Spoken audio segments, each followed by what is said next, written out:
안녕하세요, 알파TV입니다. 자, 오늘은 오랜만에 그 정신분석 내용을 가지고 왔습니다. 정신증과 신경증 그리고 경계선에 대해서 한번 전체적으로 짚어볼 생각입니다. 0세부터 한 3세 정도까지를 정신분석에서는 전 오이디푸스라고 하는데, 이는 언어를 배우기 이전의 상태죠. 이 발달 과정에서 문제가 생기면 자아의 강도가 약해지고 한마디로 유리멘탈이 됩니다. 그래서 전반적으로 삶을 살아갈 때 성인이 되어서 멘탈이 약하고 취약하고 또 참을성이 없고 인내심이 없는 그런 성격으로 굳어지게 됩니다. 그리고 3세부터 7세까지는 오이디푸스기라고 하는 중요한 기간을 거치게 되는데, 이 발달 과정에서 문제가 생기면 신경증이라고 하는 이런 전형적인 증상들이나 그 다음에 또 반복되는 일상의 삶의 패턴들이 만들어지게 됩니다. 그 패턴이 문제가 없으면 상관없지만 내 삶에 좀 반복적으로 안 좋게 나타난다면 치료를 받을 필요가 있겠죠. 그리고 이제 심각도에 따라서 정신증과 경계선과 신경증 이렇게 세 가지로 분류를 하게 되는데, 정신증은 가장 심한 수준의 그런 상태를 의미하며 조현병, 조울증, 그 다음에 심각한 수준의 우울증, 편집증 등이 있겠습니다. 그리고 경계선은 신경증과 정신증 사이에 있다고 해서 경계선이라고 말하는데, 평소에는 정상적일 때가 많은데 가끔씩 특정 상황에서 정신증적인 그런 증상들을 보이게 됩니다.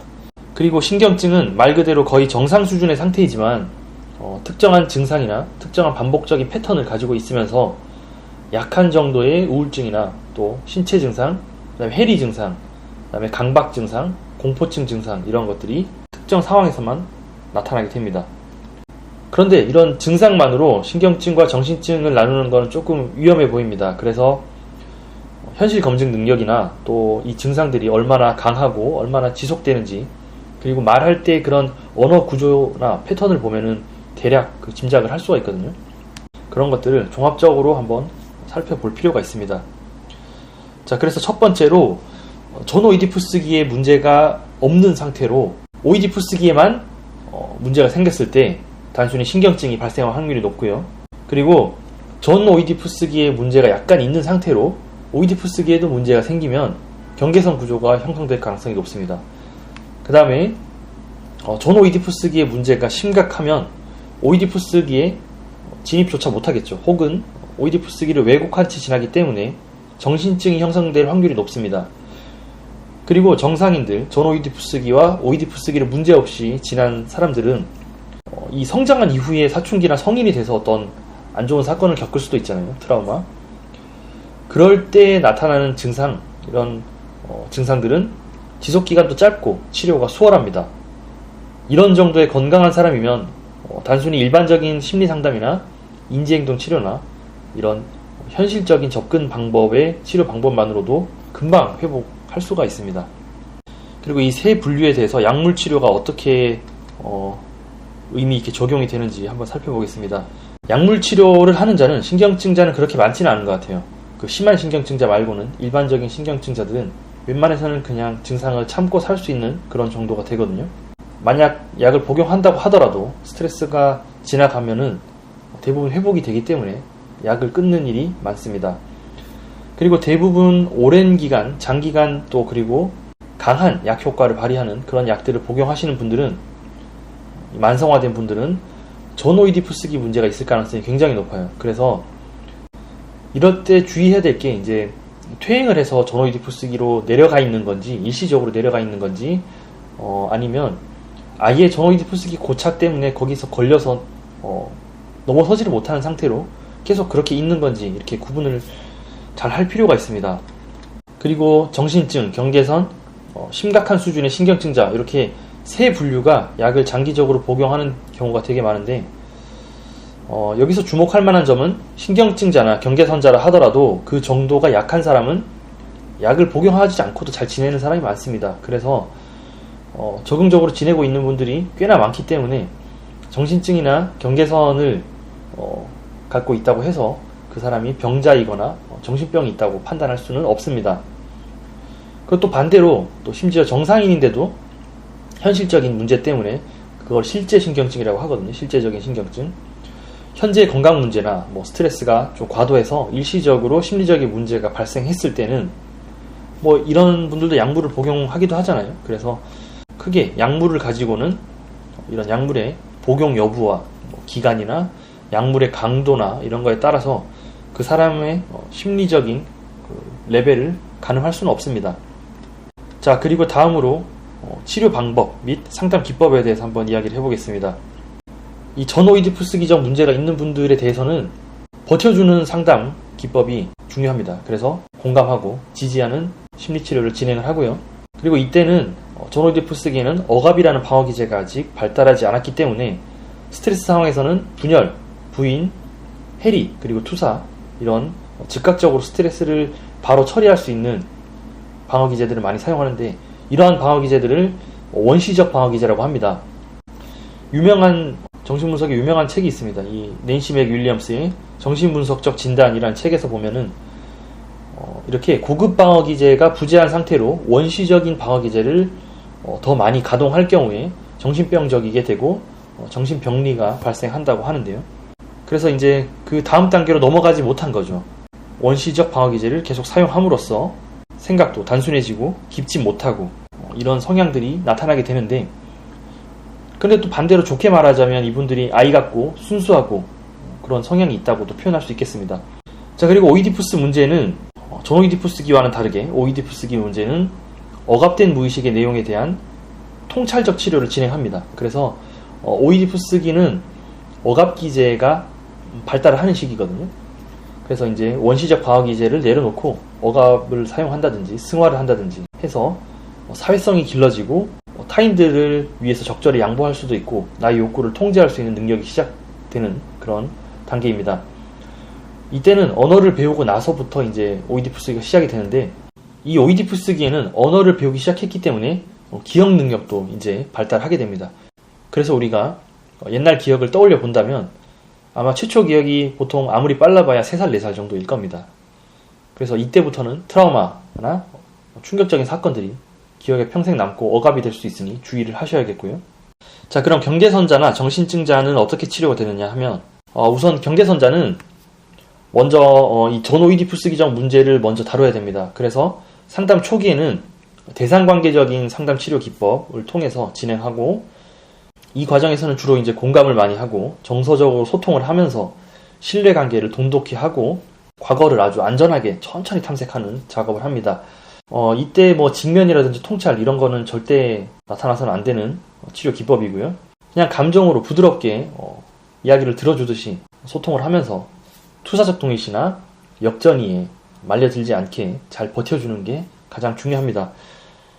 이런 전오이디푸스기적 치료가 이제 막바지에 이르게 되면 이게 한 1년 정도 걸리거든요. 빠르면 6개월에서 1년 정도, 일주일에 한 번씩 상담을 했을 때. 그러면 이분들이 이제 오이디푸스기적 발달 단계로 넘어가서 그때 특징들이 조금씩 나타나게 됩니다. 예를 들자면 이걸 잘 캐치해야 되는데요. 평소와는 다른 어른스러운 생각들을 내담자가 하게 되고, 또 말투나 태도 이런 게 좀 더 성숙해서 완전히 달라 보이게 됩니다. 그리고 장단점을 두루 볼 수 있는 전체적인 시각을 가지게 되고요. 그리고 박해적이고 원형적이고 기괴한 그런 꿈들을 그동안에 꿨다면 이제는 스토리가 있는 형태의 안정적인 구조를 가지고 있는 오이디푸스적 꿈들을 꾸게 됩니다. 그래서 오이디푸스기의 특징이 나타나게 되면 이때부터는 적절하게 통찰과 직면을 시켜주면서 과거의 사건들과 현재의 사건들을 연결시키는 작업들과 과거의 트라우마에 대한 되살리기를 통해서 명명하는 작업들 위주로 진행을 하게 됩니다. 자, 정신증자가 상담이 온다면 조금 이야기가 달라지는데요. 우선 정신의학과에 방문해서 약물치료를 함께 할 것을 권합니다. 이후부터 심리상담 치료가 진행이 될 수가 있습니다. 예를 들어서 조현증이나 심각한 수준의 조울증이나 편집증 같은 경우는 다루기가 상당히 까다롭습니다. 심리상담만으로는. 그래서 약물을 계속 복용하면서 꾸준히 상담에 나오기를 권해드리고 있습니다. 이분들이 가장 큰 문제가 뭐냐면 증상이나 병증이 심각한 거는 전혀 문제가 되지 않습니다. 상담을 꾸준히 나올 수 있는 능력 자체가 좀 부족하다는 거. 이분들은 박해적인 불안이 있기 때문에 상담사와 친해지거나 또 자신이 내면의 상처에서 회복되는 것 자체를 두려워합니다. 그러니까 한마디로 좋아지는 것에 대한 두려움이 있습니다. 이런 부분들을 잘 극복하신다면 치료가 불가능한 건 절대 아닙니다. 기간을 두고 꾸준히 상담을 하시면 분명히 좋은 결과가 있을 겁니다. 저는 정신분석에 기반을 둔 심리상담 기법을 사용하는데요. 상담 시에는 이론 이런 게 크게 소용이 없습니다. 공부는 열심히 하고 연구도 하고 있지만 결국 그 실전에서는 직관을 사용해서 상담을 할 수밖에 없거든요. 그래서 위에서 말씀드린 대로 제가 뭐 신경증이니 경계선자니 이런 말들을 해도 이런 용어들을 써서 뭔가 진짜 그럴듯하게 제가 이렇게 설명을 드렸는데 너무 이런 것들에 집착을 해서 내가 그런가 보다 뭐 이렇게 집착을 안 했으면 좋겠습니다. 치료는 이렇게 이론으로 치료가 되는 게 아니더라고요. 상담을 해보면. 그래서 이제 뭐 정신분석이든 인지행동치료든 일반적인 심리상담이든 뭐 음악치료든 종교상담이든 간에 그 핵심은 믿음입니다. 믿음과 사랑 이렇게 두 가지 단어로 표현할 수 있겠습니다. 불교에서는 이걸 자비라고 하거든요. 그래서 사랑과 자비는 다른 게 아니에요. 뭐 로맨스한 사랑, 이성 간의 사랑 그런 걸 의미하는 게 아니라 있는 그대로를 인정해주고 포용해주고 또 수용해주면서 끝까지 지켜봐주는 그 능력을 말하는 겁니다. 저버리지 않고 끝까지 함께 할 수 있는 그런 능력. 그래서 저도 상담을 하다 보면 그 어느 부분에서 이분이 치료가 일어났고 또 왜 치료가 일어났는지 알 수 없는 경우가 굉장히 많습니다. 그래서 이렇게 이론처럼 이렇게 어떤 통찰을 시키든지 직면을 시킨다고 해서 순식간에 갑자기 사람이 회복된다든지 치유가 되는 것이 아니고 이 그 상담자와 내담자의 그런 신뢰 관계 속에서 그 서로 간의 그 믿음과 사랑이 딱 연결되는 순간이 있거든요. 그 순간에 급작스럽게 치유가 일어납니다. 그 자리에서 즉시 치유가 일어나는 건 아니지만 그 순간부터 뭔가가 시작이 되거든요. 그게 뭔지는 저도 잘 모르겠습니다. 여튼 뭐 그런 식으로 사람들이 심리적인 그 회복이나 치유가 일어나고 있는 것을 많이 목격을 했습니다. 여러분이 만약에 치유가 되고 싶다면 그 나를 치유해주는 그 사람에 대해서 믿음을 가지셔야 돼요. 이게 애인이 됐건 스승이 됐건 또 부모님이 됐건 친구가 됐건 나를 위해서 어떤 사람이 조언을 해주고 접근해온다면 그 사람들을 믿어줘야 돼요. 저한테 듣기 싫은 말을 한다든지 좀 귀에 거슬리는 말을 한다고 하더라도 믿음을 가지셔야 됩니다. 그래서 왜 그렇게 상대방에 대한 믿음을 가져야 되냐 하면 결국에는 이 멘탈의 병, 신경증과 정신증은 가장 깊은 범주에서 봤을 때는 의심의 병이거든요. 믿음이 없어서 생기는 병. 믿음이 없다는 거는 곧 사랑이 없다는 거예요. 그 사랑이 없다는 거는 곧 다른 말로 바꾸면 사랑을 받아본 기억이 많지 않다는 거예요. 어린 시절부터 해서. 사랑을 받아봐야 나한테 사랑이 다 채워져야만 남을 사랑할 수가 있는 거거든요. 그래서 남을 믿지 못한다는 건 다른 말로 해서는 부모님이 나를 믿지 못했다는 거고 또 다른 의미로는 자기가 자기 자신을 믿지 못하는 그런 병에 지금 걸려 있다는 거거든요. 그래서 이 세계는 왜냐하면 이 세계는 내 마음에서 투사된 그 내면 세계의 외현화에 불과한 겁니다. 그래서 내가 생각하는 대로 이 세상의 일들이 펼쳐지고 만들어지는 거기 때문에 내가 믿음이 부족하다면 상대방도 나를 믿어주지 않고 내 병도 치유가 되지 않습니다. 그래서 우선 이를 꽉 깨물고 힘들겠지만 일단 믿음을 가지고 꾸준히 확신을 가지고 그렇게 될 거라고 그리고 미래에는 이미 그게 내가 나아 있다고 믿고 그 확신을 가지고 상담에 임하고 본인의 심리치료에 좀 힘을 실어줬으면 좋겠습니다. 많은 분들이 많이 고생하고 계신 걸로 알고 있는데 핵심은 그겁니다. 바로 믿음과 사랑 그리고 뭐 기독교에서는 하나 더 포함해서 소망까지 덧붙여서 믿음, 사랑, 소망이라고 하는데 그렇게 거창할 것까지는 없고 그냥 믿음만 있으면 됩니다.